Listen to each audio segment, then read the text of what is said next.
The sound of children laughing should bring joy to any father's heart. But as I watched my 8-year-old son Marcus blow out his birthday candles, all I could hear was my sister Sarah's venomous voice, cutting through the celebration like a rusty blade. "Well, well, look at the little bastard pretending this is his real family," she announced to our gathered relatives, her finger pointing directly at my boy's innocent face. The backyard fell silent, except for the hum of the air conditioning unit and the distant sound of traffic on Maple Street. Extended family members froze with cake forks halfway to their mouths, their eyes darting between Sarah's twisted smile and Marcus's confusion.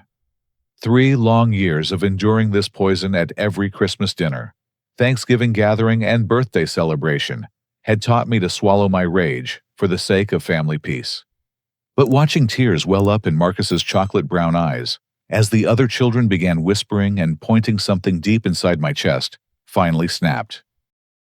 What none of our family understood was that Sarah's cruelty stemmed from her own devastating losses. While she publicly tormented us, she had suffered 3 miscarriages in the past 4 years, each one carving away another piece of her ability to feel genuine happiness for others. Her attacks on Marcus weren't random acts of meanness, but calculated strikes against the joy she couldn't create for herself. My journey to fatherhood had begun in the most heartbreaking way possible. My younger brother Jake died in Afghanistan when an improvised explosive device tore through his convoy outside Kandahar.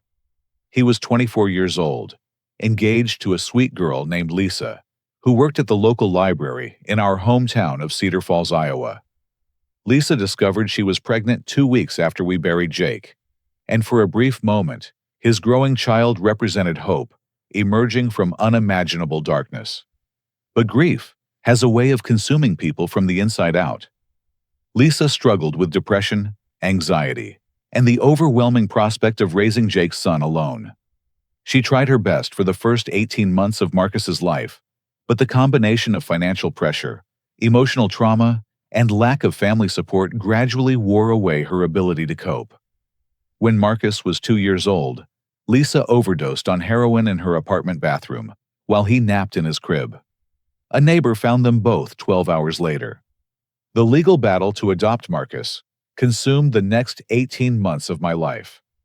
As an unmarried 32-year-old mechanical engineer with no parenting experience, I faced skeptical social workers, lengthy background checks, and mountains of paperwork that seemed designed to discourage rather than facilitate. I spent $23,000 on legal fees, attended mandatory parenting classes every Tuesday evening for 6 months, and transformed my 1-bedroom apartment into a child-friendly home, complete with safety gates, educational toys, and a bedroom painted bright blue with glow-in-the-dark stars on the ceiling. When the judge finally granted me full custody on a rainy Thursday morning in March, I carried Marcus out of that courthouse, knowing I had gained not just a son, but a second chance to honor my brother's memory by raising his child with all the love and stability Jake would have provided. Sarah's campaign against us began the moment I brought Marcus home. At his first family Christmas with us, she made sure to position herself near the gift exchange, where everyone could hear her commentary. "Blood is blood, Derek," she announced, while Marcus unwrapped a fire truck I had carefully chosen. Real families don't need legal paperwork to prove their connections. Some people just like playing house with other people's charity cases. The adults in the room shifted uncomfortably, but nobody challenged her directly. Our parents, Robert and Helen, had always avoided confrontation with Sarah, partly because they recognized her pain over her miscarriages, and partly because they feared her explosive temper. My father cleared his throat and suggested we focus on the gifts, while my mother busied herself refilling coffee cups and pretending she hadn't heard the comment. I pulled Sarah aside during dessert, hoping a private conversation might reach whatever remained of her compassion. "He's just a little boy, Sarah. He's already lost both his parents. Don't make this harder than it has to be." She laughed a bitter sound that reminded me of glass breaking. "Oh, please. Adoption is just liberal guilt dressed up as heroism. You're playing daddy with someone else's mistake while actual parents struggle to have children. Don't expect me to pretend this situation is normal or healthy. I bit my tongue that night, hoping her attitude would soften as she watched Marcus grow and thrive in our family. I was wrong. The pattern escalated at Easter dinner 3 months later. Sarah brought her new boyfriend Tom, a quiet accountant who seemed genuinely uncomfortable with her behavior, but lacked the courage to challenge it. As we gathered around my parents' dining room table, Sarah made sure to introduce Tom with a pointed announcement. "Tom, meet my brother Derek and his pretend son," she said, gesturing toward Marcus, as if he were an interesting specimen rather than a child. "Derek likes to collect strays and call it parenting.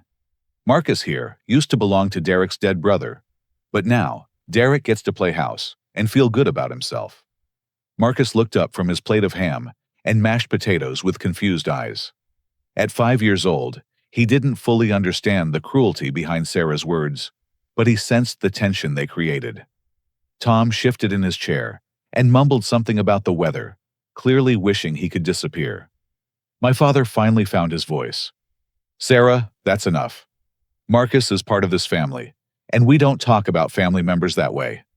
Sarah's face flushed red as she turned her attention to our father. "Really, Dad? Are we going to pretend that adoption makes someone a real parent? Derek doesn't know the first thing about raising children. He's just playing out some hero fantasy while the rest of us deal with reality. I'm just being honest about the situation instead of tiptoeing around everyone's feelings." The rest of the meal passed in strained silence, with Marcus picking at his food and glancing nervously between the adults. After dinner, he tugged on my sleeve and whispered, "Daddy, why doesn't Aunt Sarah like me?" I knelt down to his eye level, searching for words that would comfort him without lying about the situation. "Sometimes, grown-ups have problems that make them sad and angry, buddy. Aunt Sarah's sadness makes her say mean things, but that doesn't mean anything she says is true. You belong here with me, and nothing anyone says can change that." As we drove home that evening, I realized that my parents' conflict avoidance meant they would never truly protect Marcus from Sarah's attacks. They loved him in their gentle grandparent way, but they wouldn't risk a family war to defend him. That responsibility fell entirely on my shoulders, and I was beginning to understand just how heavy that burden would become. The true scope of Sarah's malice revealed itself 6 months later, when I received an unexpected phone call from Marcus's elementary school.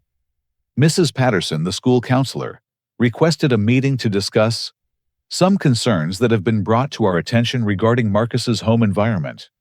I sat in her cramped office the next afternoon, surrounded by motivational posters and children's artwork, feeling like I was back in those early custody hearings where every aspect of my life faced scrutiny.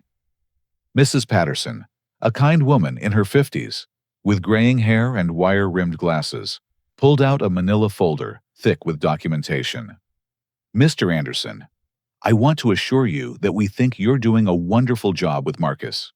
He's a bright, well-adjusted child who clearly feels loved and secure. However, we've received several phone calls from someone identifying herself as Marcus's aunt, expressing concerns about his well-being." My stomach dropped as she opened the folder and showed me handwritten notes documenting multiple conversations. Sarah had been calling the school regularly, positioning herself as a worried family member who had observed troubling patterns during family gatherings. According to the notes, Sarah reported that Marcus appeared withdrawn and fearful at family events, that I seemed overwhelmed and unprepared for the challenges of single parenthood, and that she was concerned about my emotional stability when dealing with normal childhood behavior.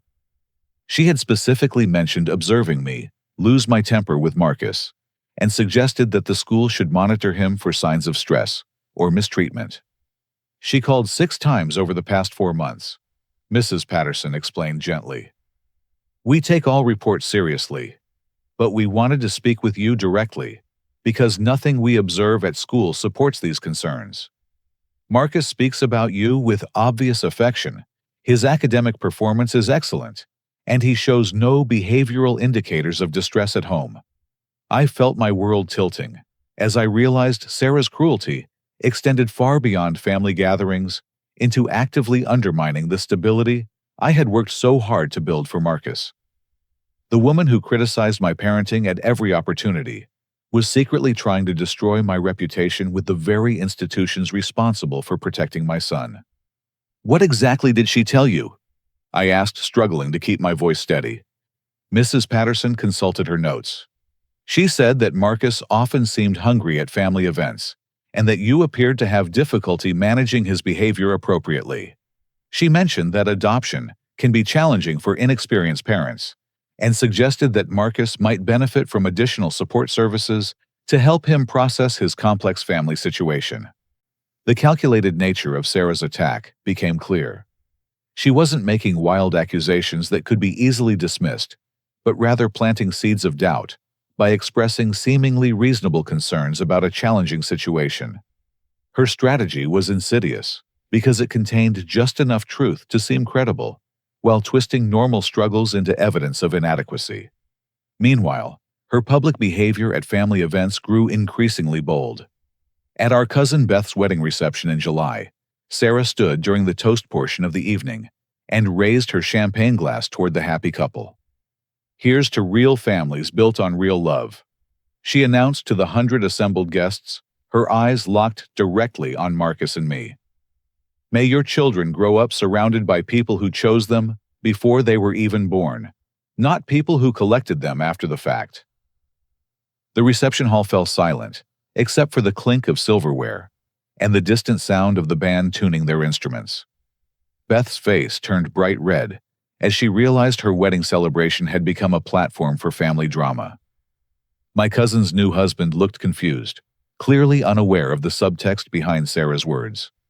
During the reception dinner, Sarah approached our table where Marcus was quietly coloring in an activity book I had brought to keep him occupied. She knelt down beside his chair with a smile that didn't reach her eyes. "Marcus, sweetie, do you ever wonder about your real daddy? The brave soldier who died fighting for our country." Marcus looked up from his coloring, uncertain how to respond. Sarah continued without waiting for an answer. "Your real daddy was a hero, you know. He died protecting people like Uncle Derek. Sometimes I wonder if Uncle Derek feels guilty about that. Maybe that's why he took you in to make up for not being able to save your real father." Marcus's lower lip began to tremble as confusion and fear clouded his features. "Daddy Derek, did you let my real daddy die? Is that why I live with you now?" The question hit me like a physical blow. Sarah had managed to plant seeds of doubt about my motives, while simultaneously making Marcus question the foundation of our relationship. I scooped him up and carried him away from the reception, but the damage was done. He cried in my arms for 20 minutes, asking over and over whether I felt sorry for him and whether that's why I loved him. After the wedding, I confronted Sarah in the hotel parking lot. The summer heat radiated off the asphalt as we stood between rows of cars, finally having the direct confrontation I had been avoiding for months. "What you did in there was unforgivable," I told her. "He's a child, Sarah. Whatever issues you have with me, don't take them out on an innocent kid." She smiled with genuine amusement as if my anger entertained her. "You want to play Daddy Derek? Then you better get used to people questioning your qualifications. Not everyone is going to pretend that what you're doing is normal or healthy." Then she delivered the blow that changed everything. "I have copies of all your therapy records from when you were trying to adopt him. The sessions where you admitted feeling overwhelmed and unprepared. The financial records showing how much debt you went into for legal fees. The social services reports documenting their concerns about placing a traumatized child with an inexperienced single father. If you keep pushing family drama and making me look like the villain, those records might find their way to people who matter." The threat hung in the humid night air like a storm cloud. Sarah had been building a case against me from the very beginning, collecting ammunition for a war I hadn't realized we were fighting. She wasn't just cruel or jealous.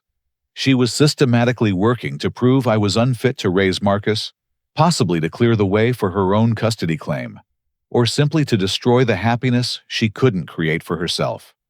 As I drove home that night with Marcus sleeping in his car seat, I understood that Sarah represented a genuine threat to everything I had built. This wasn't just about enduring her insults at family gatherings anymore. She was actively working to destroy my family, and I was going to have to fight back with everything I had. The realization that Sarah was systematically sabotaging my life demanded a strategic response rather than an emotional one. I couldn't afford to react with anger or confrontation when she held so much potential ammunition against me. Instead, I needed to understand the full scope of her campaign and gather evidence to protect Marcus and myself. I hired Maria Rodriguez, a private investigator who had recently retired from the Cedar Falls Police Department after 25 years of service. Maria specialized in family cases and domestic investigations, and her reputation for thoroughness and discretion made her the perfect choice for uncovering Sarah's activities without alerting her to my suspicions. The preliminary report Maria delivered 2 weeks later exceeded my worst fears. Sarah hadn't limited her interference to school counselors and family gatherings. She had been contacting multiple agencies and institutions, spreading her poison wherever she thought it might take root. "Your sister has been busy," Maria said, as she spread documents across my kitchen table on a Tuesday evening after Marcus went to bed. She filed 3 separate reports with Child Protective Services over the past year, all claiming to be concerned about Marcus's welfare. The reports painted me as an overwhelmed single father, struggling with the challenges of raising a traumatized child. Sarah told CPS that Marcus appeared malnourished and withdrawn at family events, that I seemed unable to handle normal childhood behavior without becoming frustrated, and that she was concerned about my emotional stability given the stress of unexpected parenthood. The good news is that CPS investigated and found no merit to any of the claims, Maria continued. But the bad news is that there's now a paper trail suggesting ongoing concerns about your parenting, even though those concerns were manufactured. Even more disturbing was Sarah's contact with my employer. She had called the Human Resources Department at Peterson Engineering, where I worked as a senior mechanical engineer, claiming to be a concerned family member worried about my work performance. She told them you were dealing with significant personal stress related to your family situation, and that she was worried it might be affecting your ability to focus on important projects, Maria explained. She positioned herself as a caring sister who thought your employer should be aware of potential problems before they became serious issues. While HR had handled the call professionally and hadn't taken any action against me, the conversation had planted seeds of doubt about my reliability and emotional stability. My supervisor, Bill Thompson, had begun asking subtle questions about my home life and whether I needed additional support managing my workload. Sarah had also made multiple contacts with Marcus's pediatrician, Dr. Jennifer Walsh, expressing concerns about Marcus's emotional development and suggesting that I might not be recognizing signs of trauma or adjustment difficulties. Dr. Walsh saw through it pretty quickly, Maria noted. She told me that Marcus is one of the happiest, healthiest kids in her practice, but she did document the calls in Marcus's file, just in case there were legitimate concerns she needed to monitor. The most insidious aspect of Sarah's campaign was her work at Marcus's school. She had volunteered for PTA activities, specifically to gain access to teachers and administrators, using her position as a concerned aunt to spread subtle doubts about my parenting abilities. She never made direct accusations, Maria explained. Instead, she would casually mention your adjustment challenges and suggest that Marcus might need extra attention due to his complex family background. She made teachers feel like they should be watching for problems that she had invented. The principal, Mrs. Henderson, had become aware of Sarah's activities when multiple teachers approached her with similar concerns about Marcus that didn't match their actual observations of his behavior. Mrs. Henderson was prepared to ban Sarah from school property if I requested it. "The question now," Maria said as she gathered the documents, "is whether you want to pursue legal action or focus on defensive measures to protect Marcus and yourself." Before I could answer, my phone rang. The caller ID showed the number for Child Protective Services. Mr. Anderson, this is Janet Thompson from CPS. We've received another report concerning Marcus, and I'm afraid we need to schedule a home visit to investigate the allegations. My hands trembled as I ended the call and looked at Maria's grim expression. Sarah had escalated her campaign, making another false report to force CPS back into my life, just when I thought I understood the scope of her activities. "What did the report claim this time?" Maria asked. I called Janet back and requested details about the allegations. The new report claimed that Marcus had been seen with unexplained bruises at a recent family gathering, and that I had become verbally aggressive when questioned about his well-being. According to the report, Marcus appeared fearful when I corrected his behavior in public. The allegations were completely false, but CPS was legally obligated to investigate every report, regardless of the source or motivation. Janet Thompson would arrive at my home within 48 hours to interview Marcus and examine him for signs of abuse or neglect. "She's escalating because she knows you're getting suspicious," Maria said. False reporting to CPS is a serious crime, but we need to prove intent and pattern before we can pursue charges. The good news is that this latest report might be the evidence we need to demonstrate malicious false reporting. I spent that night pacing my living room, watching Marcus sleep peacefully in his bed, and wondering how someone who claimed to be family could work so systematically to destroy an innocent child's sense of security. Sarah wasn't just cruel or jealous anymore. She was dangerous, willing to weaponize government agencies against her own nephew to satisfy whatever twisted need drove her actions. The CPS visit went smoothly. Janet Thompson was a professional who clearly recognized the difference between legitimate concerns and false allegations. Marcus was healthy, happy, and showed no signs of mistreatment or distress. Our home was clean, safe, and filled with evidence of a loving father-son relationship. But the damage was cumulative. Even though each individual report was dismissed, the pattern of allegations created an impression of ongoing problems that might eventually convince someone in authority that Sarah's concerns were legitimate.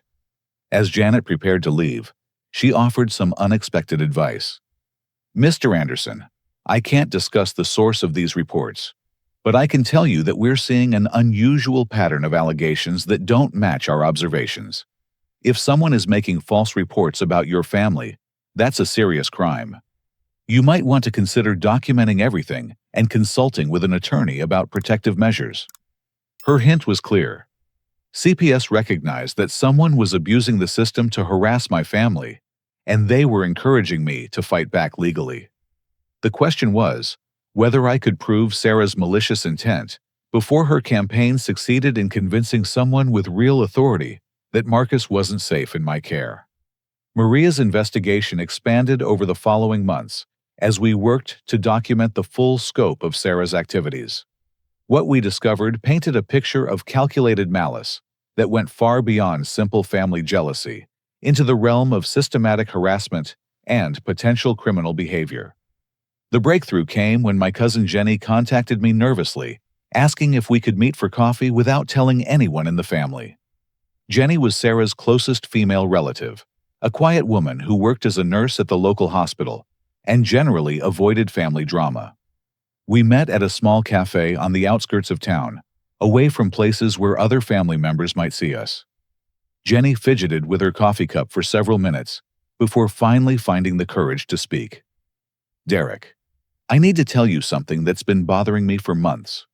Sarah has been playing audio recordings during our coffee dates, claiming they're evidence that you're not handling parenthood well." My blood ran cold. "What kind of recordings?" "Conversations from family gatherings where you're disciplining Marcus or talking to him when he's misbehaving. But Derek, the recordings are edited to make you sound harsh and impatient. She cuts out all the context and your gentle explanations, leaving only the moments when you're being firm with him." Jenny reached into her purse and pulled out her phone. "I started recording our conversations because something felt wrong about what she was showing me. Listen to this." She played a recording of Sarah's voice explaining one of the audio clips. You can hear how Derek gets frustrated when Marcus doesn't immediately obey him. This is from last month's barbecue when Marcus was running around the yard. Listen to Derek's tone. Then came my voice, stern and authoritative. Marcus, I said stop running right now. Come here immediately and sit down. You hear that impatience? Sarah's voice continued on the recording. That's not how you talk to a traumatized child who's already lost both his biological parents. Derek doesn't understand child psychology or trauma responses. Marcus needs gentleness and understanding, not commands and criticism. But Derek, Jenny said, looking directly at me. I was at that barbecue. Marcus was running toward the street while cars were coming. You were protecting him from danger, not being mean to him. Sarah edited out everything except the moment you had to be firm to keep him safe. The realization hit me like a physical blow. Sarah had been secretly recording family gatherings, then editing those recordings to create false evidence of poor parenting. She was building a multimedia case against me, complete with audio documentation that sounded damning without proper context. How many family members has she shared these recordings with? I asked. At least 6 that I know of, Jenny replied. She's been meeting with the women in our family separately, playing these clips and adding her own commentary about your parenting style. She tells us that she's concerned about Marcus's emotional development and that someone needs to intervene before real damage is done. Maria expanded her investigation to include surveillance technology, helping me document Sarah's recording activities and mapping out her campaign among family members. We discovered that Sarah had invested in sophisticated audio equipment, including small digital recorders that could be concealed in her purse or clothing. More disturbing was our discovery of Sarah's online activities.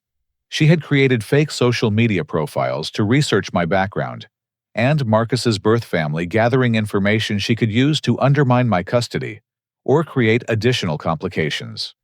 Using the name Susan Martinez, Sarah had contacted several of Lisa's relatives in Minnesota, telling them that Marcus was being raised by someone who was keeping him from his real family and suggesting they should consider challenging the adoption. 2 of Lisa's cousins had actually consulted attorneys based on Sarah's manipulations, though they ultimately decided not to pursue legal action. Sarah had also been researching my financial situation, somehow obtaining copies of my credit reports and bank statements. She had documented my student loan debt, the legal fees I had paid for the adoption process, and my monthly expenses, building a case that I was financially unstable and unable to provide adequately for Marcus. She's been preparing for this for years, Maria explained as we reviewed the evidence. This isn't spontaneous cruelty. She has a systematic plan to prove you're unfit and potentially gain custody herself. The most chilling discovery came when Maria accessed public records and found that Sarah had been researching legal procedures for challenging adoptions and filing for emergency custody of children.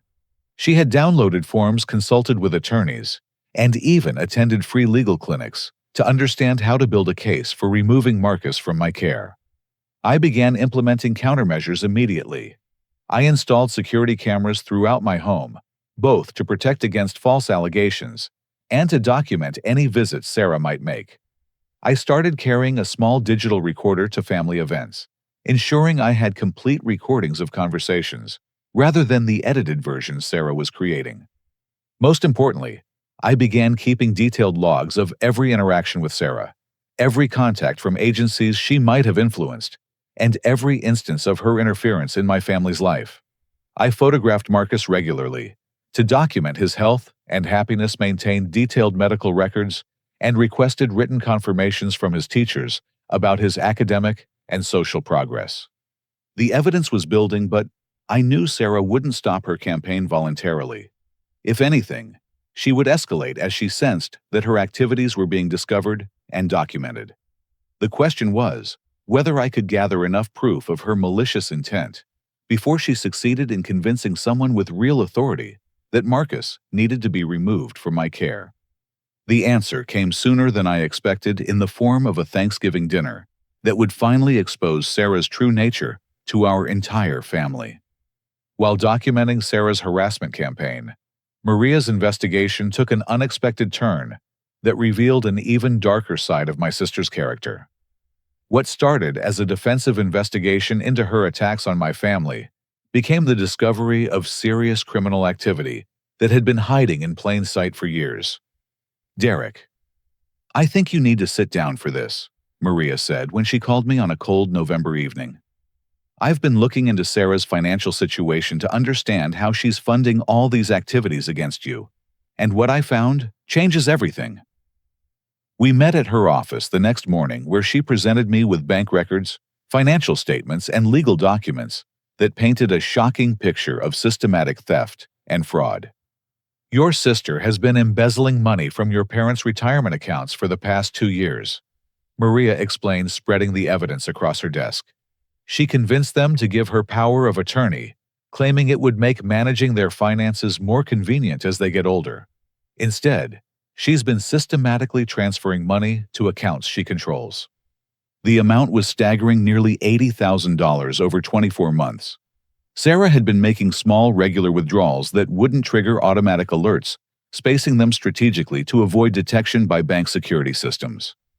She's been covering her tracks by creating fake invoices for home maintenance, medical expenses, and other services that your parents believe they're paying for, Maria continued.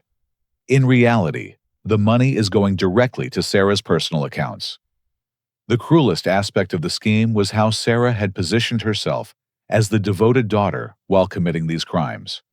She attended every family gathering, constantly checked on our parents' welfare, and presented herself as the responsible child who was helping them manage their affairs in their golden years.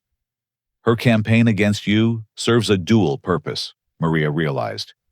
It distracts the family from her financial crimes, while making her look like the responsible sibling who notices problems. Every time she criticizes your parenting, she reinforces her image as the one who pays attention and cares about family welfare. Even worse, Sarah had been manipulating our parents' health care to further her scheme. She had allowed their supplemental health insurance policy to lapse, then told them the insurance company had changed their coverage terms. When their prescription costs skyrocketed, Sarah generously offered to help pay the difference using their own stolen money to make herself look heroic. Your father's heart medication costs $300 a month now, instead of the $20 copay they used to pay, Maria explained. Sarah has been paying the difference out of their own stolen funds, making them feel grateful for her sacrifice, while she's actually the one who created the problem. I consulted with an attorney who specialized in elder law and financial crimes. Robert Chen reviewed Maria's evidence and confirmed that we had more than enough documentation to pursue both criminal charges and civil recovery. Financial abuse of elderly parents is a serious felony in Iowa, he explained. The systematic nature of the theft, combined with the power of attorney fraud, could result in significant prison time. The civil case for recovery is straightforward, since we can trace exactly where the money went.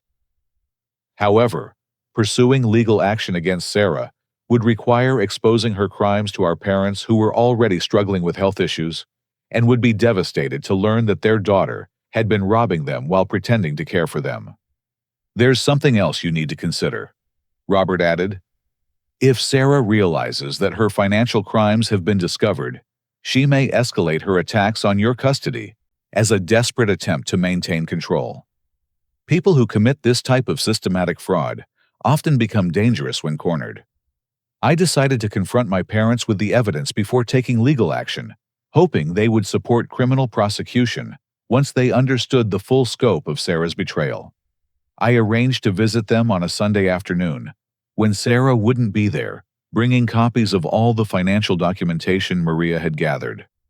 My father, Robert, was 73 years old and still sharp despite his heart problems. My mother, Helen, was 71 and had been dealing with early-stage arthritis that made managing paperwork increasingly difficult. They had trusted Sarah to help them navigate the complexity of retirement planning and medical expenses, never imagining that their own daughter would steal from them. Dad, Mom, I need to show you some information about your finances that's going to be very upsetting. I began spreading the bank statements and transfer records across their kitchen table. My father studied the documents with growing confusion and anger. These transfers, we didn't authorize these amounts. Sarah said she was paying small bills and handling routine expenses. She's stolen nearly $80,000 over 2 years, I explained gently. She's been using her power of attorney to transfer money to her own accounts, while telling you the money was going to legitimate expenses. My mother began crying as the scope of the betrayal became clear. She's been here every week, checking on us, bringing groceries, helping with doctor appointments. How could she steal from us while pretending to care? But when I suggested contacting law enforcement, both parents became defensive and conflicted. Despite the clear evidence of theft, they struggled to accept that their daughter was a criminal who belonged in prison. Derek, she's still our daughter, my father said. Maybe there's been some misunderstanding. Maybe she intended to pay the money back and just got overwhelmed managing everything. Their reaction was exactly what Sarah had counted on. She understood that elderly parents would hesitate to send their own child to prison, even when faced with clear evidence of theft.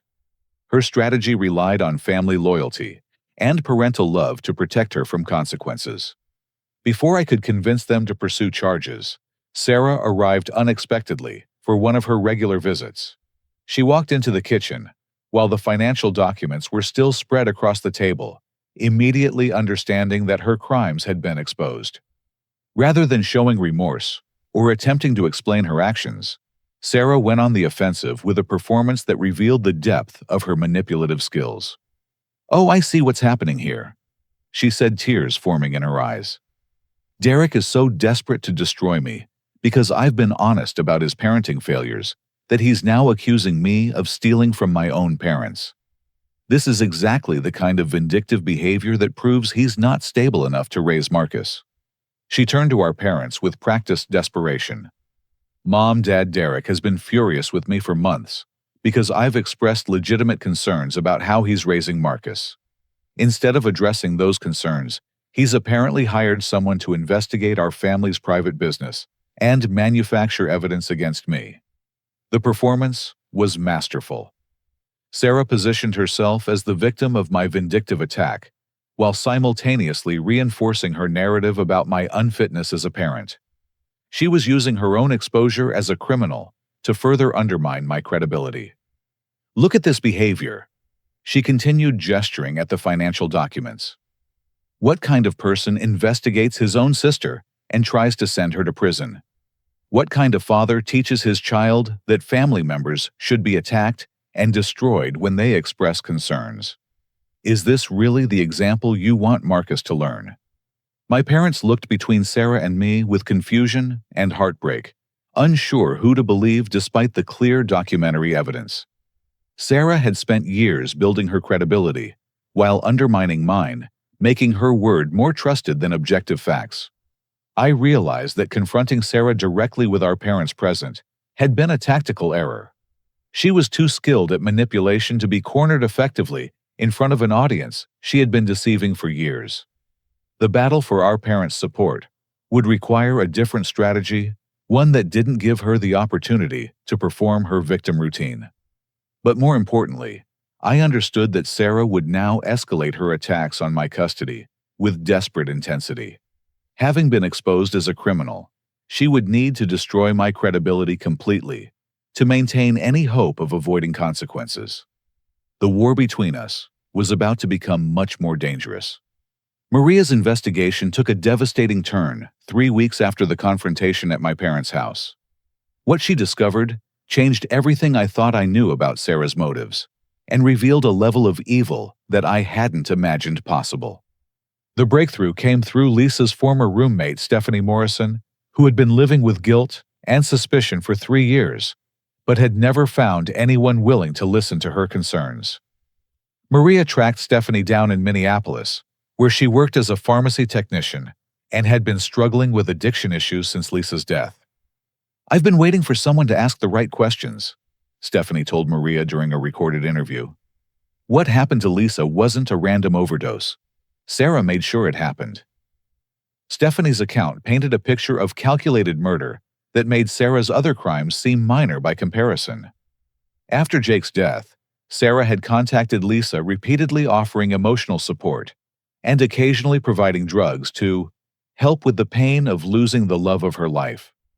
Sarah would show up at our apartment every couple weeks with small amounts of heroin, saying she understood Lisa's grief because she had also lost Jake.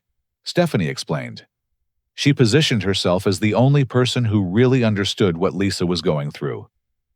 At first, the drugs Sarah provided matched the quality and strength that Lisa had been using.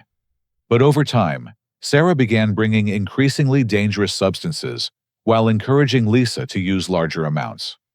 She would tell Lisa that the pain would never go away naturally, that some people needed chemical help to survive trauma, and that there was nothing wrong with using whatever it took to make it through each day. Stephanie continued.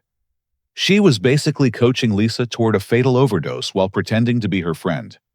The final time Sarah visited their apartment, she brought heroin that was far stronger than anything Lisa had used before.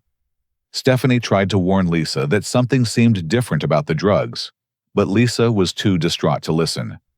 Sarah kept pushing Lisa to use more than usual, saying that a larger dose would help her forget everything permanently, Stephanie recalled. I thought she meant forgetting the pain, but now I realize she meant forgetting everything forever. Stephanie produced text messages from that final day that provided chilling evidence of Sarah's intent. In one message, Sarah wrote, "This will solve all your problems permanently. You'll finally be at peace, and Marcus will have a chance at a real family." Lisa overdosed within 4 hours of Sarah's visit. Stephanie found her in the bathroom the next morning with Marcus crying in his crib because no one had fed him or changed his diaper. By the time paramedics arrived, Lisa had been dead for several hours. I told the police that something seemed wrong about the drugs Sarah brought, but they said grieving people often make poor decisions about substance use, Stephanie explained. They treated it as a typical overdose by someone who couldn't handle their trauma.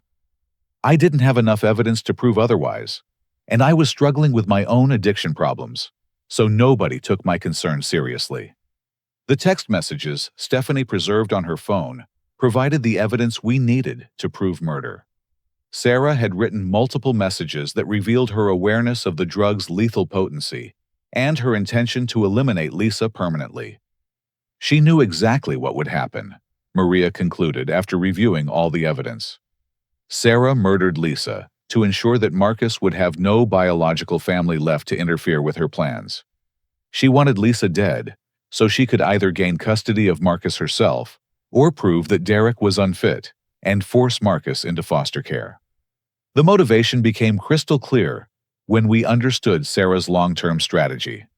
With Lisa dead and Jake already gone, Marcus's only remaining family connections were through me and our parents.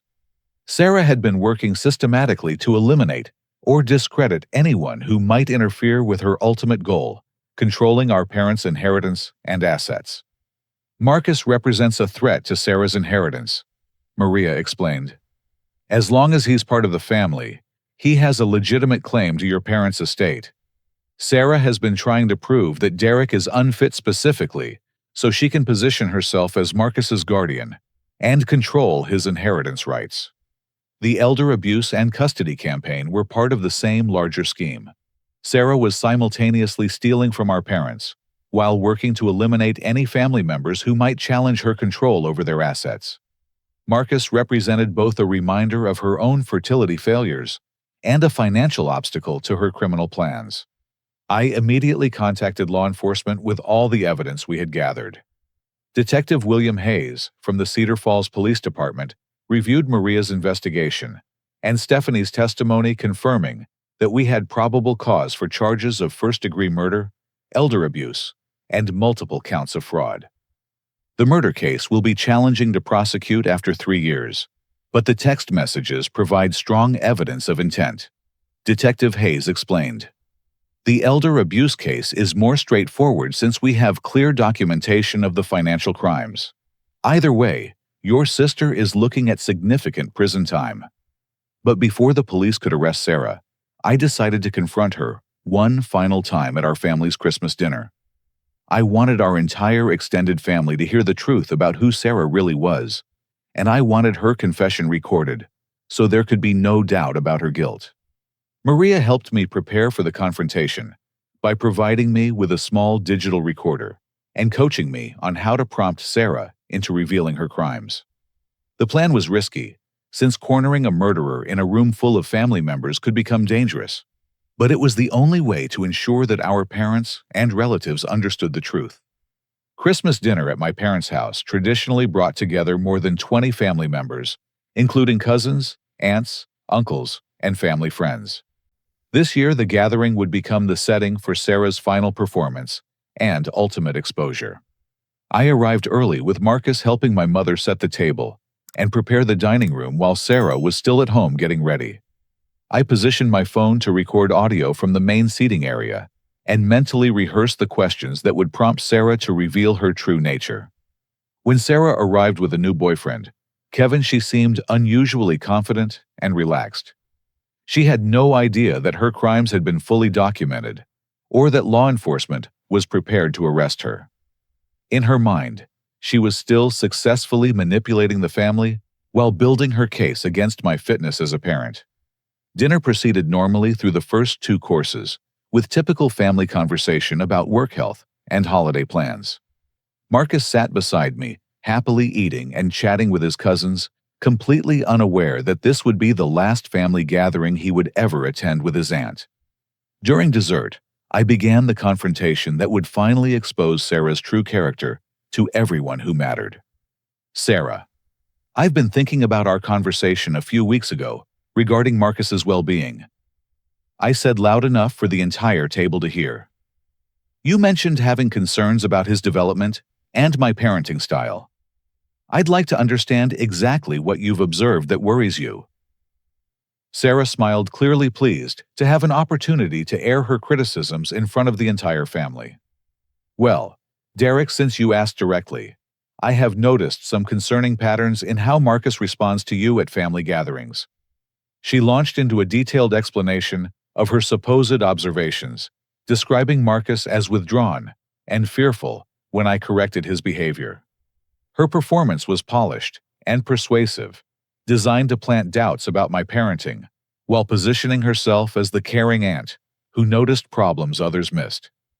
In fact, she continued, I've been so concerned that I've reached out to Marcus's school and some other professionals to make sure he's getting the support he needs for his complex family situation. That's interesting, I replied. Can you tell everyone exactly what you told those professionals? Sarah proceeded to describe her contacts with CPS, the school counselor, and my employer, presenting her interference as justified concern for Marcus's welfare. She was proud of her campaign and confident that the family would support her efforts to protect my son from my allegedly inadequate parenting. Someone had to speak up for Marcus, she concluded. Children can't advocate for themselves when they're in difficult situations. Speaking up for Marcus is important. I agreed. Just like speaking up was important when Lisa was struggling with addiction. You spent a lot of time with her during those final months, didn't you? Sarah's expression shifted slightly, but she maintained her composure. Lisa was family, and family members support each other during difficult times. I tried to help her process her grief and find healthy ways to cope with Jake's death. What kind of help did you provide specifically? I pressed. Emotional support mostly. I visited her regularly and tried to be someone she could talk to about her feelings. Losing Jake was devastating for everyone, but especially for Lisa and little Marcus. Did that support include providing her with drugs? The question landed like a bomb in the middle of the dining room. Extended family members stopped eating and stared at Sarah, who suddenly looked less confident. I don't know what you're implying, Derek. I provided emotional support to a grieving woman who was struggling with trauma. If you're trying to suggest something inappropriate about my relationship with Lisa, then you're even more disturbed than I thought. I'm suggesting that you provided Lisa with the heroin that killed her, I said clearly. I'm suggesting that you murdered her intentionally to eliminate Marcus's biological family and clear the way for your other plans. Sarah's mask finally began to slip.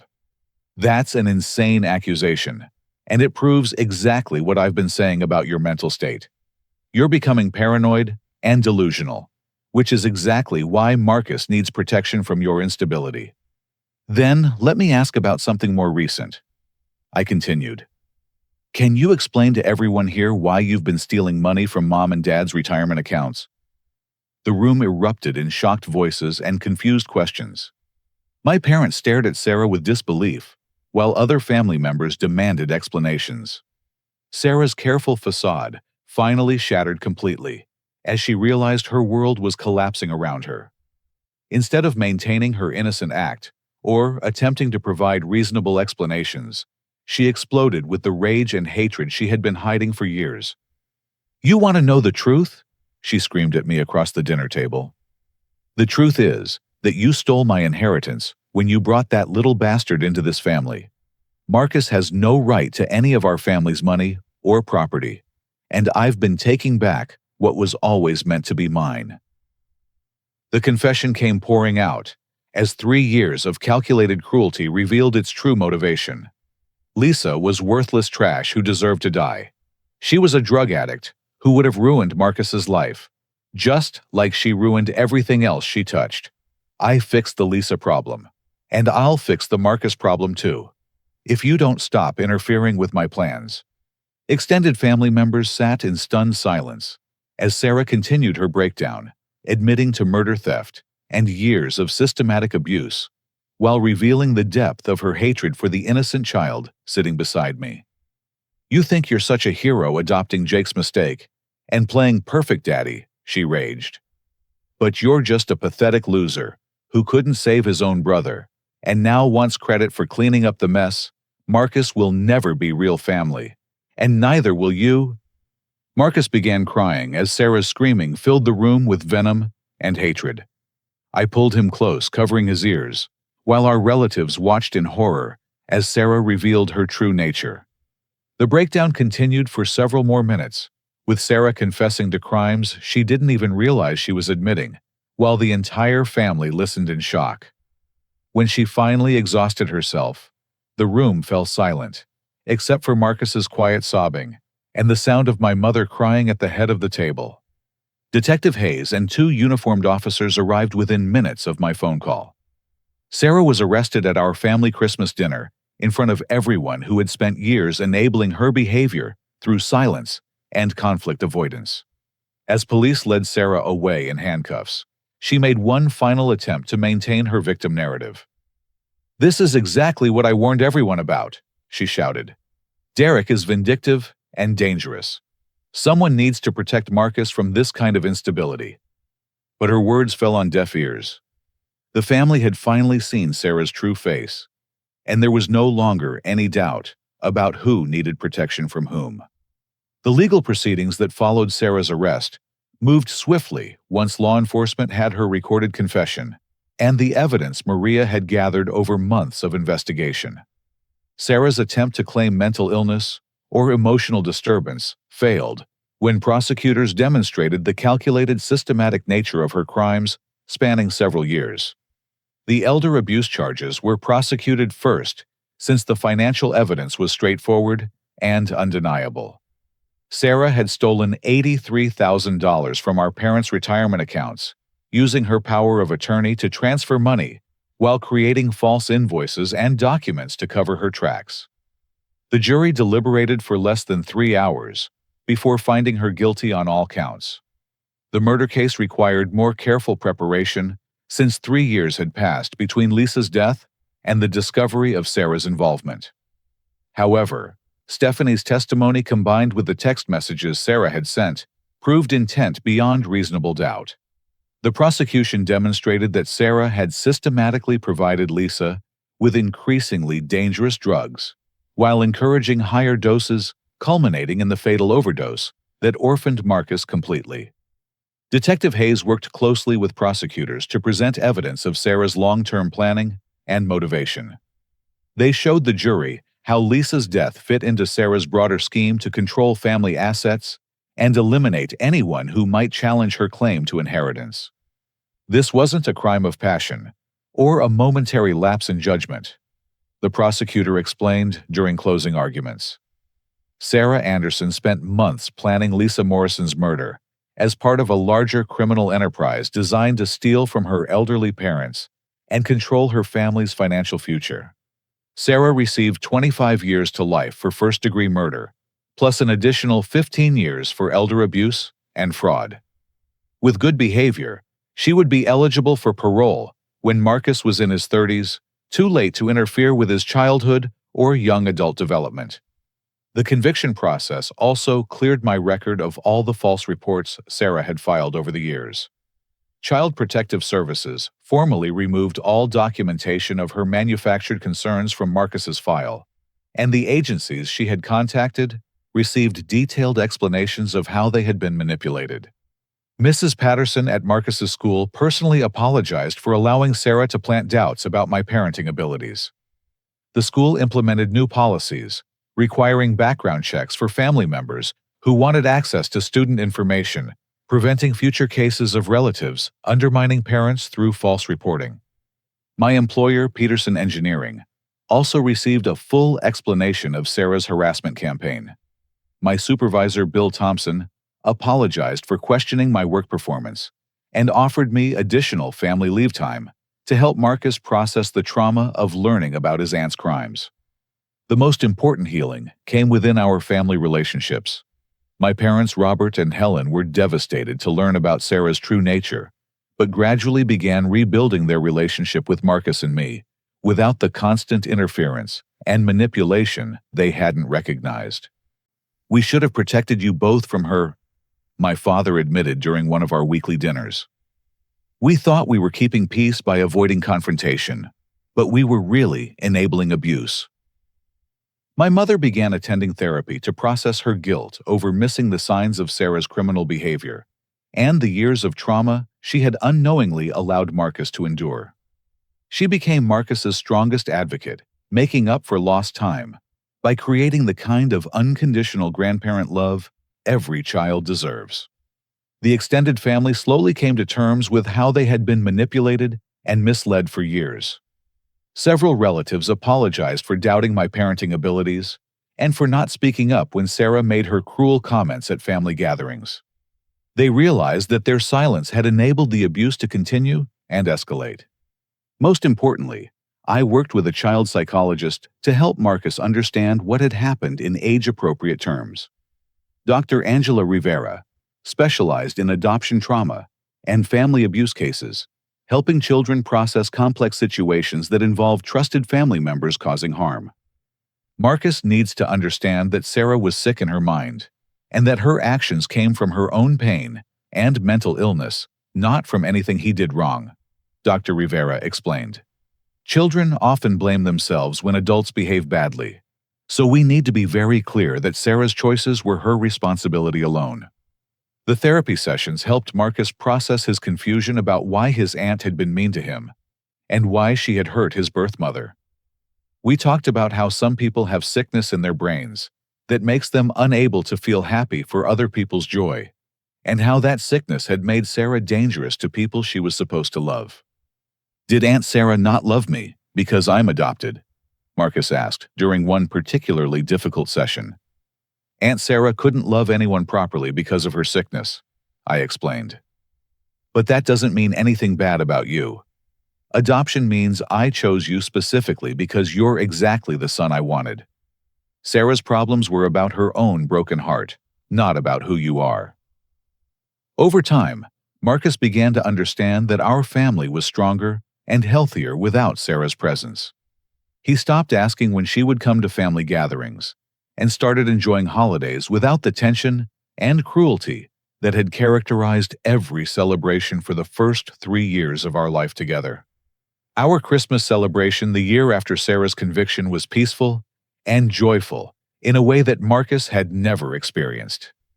He helped his grandmother bake cookies, played board games with his grandfather, and fell asleep on the couch, surrounded by cousins who finally felt free to treat him like the beloved family member he had always deserved to be. I established a memorial scholarship in Jake and Lisa's names, providing financial assistance to families pursuing adoption of children who had lost their biological parents.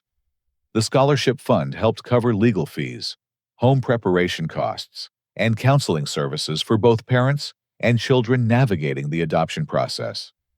Working with local adoption agencies, I began volunteering as a mentor for single parents, considering adoption, sharing my experience, and providing practical advice about handling the legal system, preparing for custody evaluations, and building strong parent-child relationships across biological boundaries. Every family faces challenges, I told prospective adoptive parents. But when you choose to build your family through adoption, you're making a conscious decision to love a child who needs you. That choice creates a bond that's stronger than biology because it's based on commitment rather than accident. The most rewarding part of our new life was watching Marcus flourish, without the constant stress and negativity that Sarah had brought to every family interaction. His grades improved, he made new friends at school, and he began participating in activities like Little League and Boy Scouts that helped build his confidence and social skills. "Dad, am I lucky that Jake was my first dad, and you're my second dad?" Marcus asked me one evening as I tucked him into bed. "I think we're both lucky," I replied. "Jake would be proud of the wonderful boy you're becoming, and I'm grateful every day that I get to be your father." The question that had once worried me, whether I was qualified to be Marcus's parent, no longer seemed relevant. 3 years of fighting for him, protecting him, and loving him unconditionally had proven that parenthood isn't about biological connection or perfect preparation. It's about commitment, sacrifice, and the willingness to put a child's welfare above everything else, including family loyalty and social expectations. Sarah's conviction also taught our family important lessons about recognizing and confronting abuse, even when it comes from people we love. We learned that keeping peace at the expense of protecting vulnerable family members isn't really peace at all, but complicity in ongoing harm. We have a responsibility to speak up when we see someone being mistreated. My father explained to Marcus during one of their fishing trips. Even if it's uncomfortable or causes family problems, protecting people who can't protect themselves is more important than avoiding conflict. As Marcus grew older, he began to understand the broader implications of what had happened and how it had shaped his understanding of family loyalty and justice. He learned that real love sometimes requires difficult choices, and that standing up for what's right is more important than maintaining appearances or family traditions. The scholarship fund we established in Jake and Lisa's memory had helped 12 families complete adoptions by the time Marcus turned 12. Each success story reminded us that positive outcomes could emerge from even the darkest circumstances, and that the love between chosen family members could overcome the most challenging obstacles. Looking back on those difficult years, I realized that Sarah's attacks had ultimately strengthened, rather than weakened, our family bonds. By forcing us to defend our relationship and prove our commitment to each other, her cruelty had eliminated any doubts about whether Marcus truly belonged with us. Sometimes, bad people accidentally help good people become stronger. I explained to Marcus when he was old enough to understand the full story. Aunt Sarah tried to hurt us, but her attacks just proved how much we loved each other and how far we were willing to go to protect our family. The most important lesson Marcus learned was that family is defined by love and commitment rather than biology or tradition. He understood that some people are born into families, while others are chosen, but that both paths can lead to equally strong and meaningful relationships. "I'm glad you chose me, Dad," Marcus said on his 13th birthday, as we celebrated with his grandparents' cousins and chosen family members. "I'm glad we found each other." The journey from Sarah's first cruel comment to her final conviction had taken nearly 4 years, but it had ultimately led us to a deeper understanding of what family really means. We learned that protecting the people you love requires courage, that justice sometimes comes slowly but arrives eventually, and that the strongest families are built through choice rather than chance. Marcus grew up knowing that he was completely wanted, thoroughly protected, and unconditionally loved by people who had fought for the right to call him family. That knowledge gave him a confidence and security that no amount of biological connection could have provided. Today, Marcus is a confident young man who understands his own worth and the value of chosen family bonds. He knows that he was wanted before he was even born, by his birth parents, chosen specifically by me when I adopted him, and embraced completely by grandparents who learned to love more deeply than biology had ever taught them.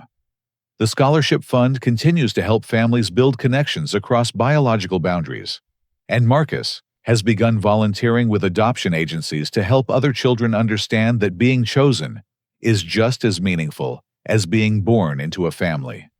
Sarah remains in prison, where she will stay for most of Marcus's childhood and young adult years. She never showed remorse for her crimes or accepted responsibility for the trauma she caused. Her absence from our lives has been nothing but positive, allowing us to build the peaceful, loving family relationships that she had worked so systematically to destroy.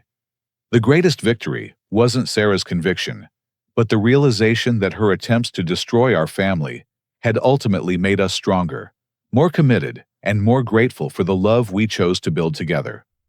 Marcus learned that families can overcome any challenge when they're built on a foundation of choice, commitment, and unconditional love. Have you ever had to stand up to someone who was attacking a vulnerable person in your family? How did you find the courage to fight back when it meant confronting someone you had once trusted? I'd love to hear your thoughts in the comments below. If this story touched your heart, please give it a like and subscribe to my channel for more true stories about families overcoming impossible challenges. Share this video with anyone who might need to hear about the power of chosen families and the importance of protecting the people we love. Thank you for listening to my story, and remember that the strongest families are built through choice, commitment, and the courage to fight for what's right. Until next time, cherish the family you choose, and never let anyone convince you that biology matters more than love.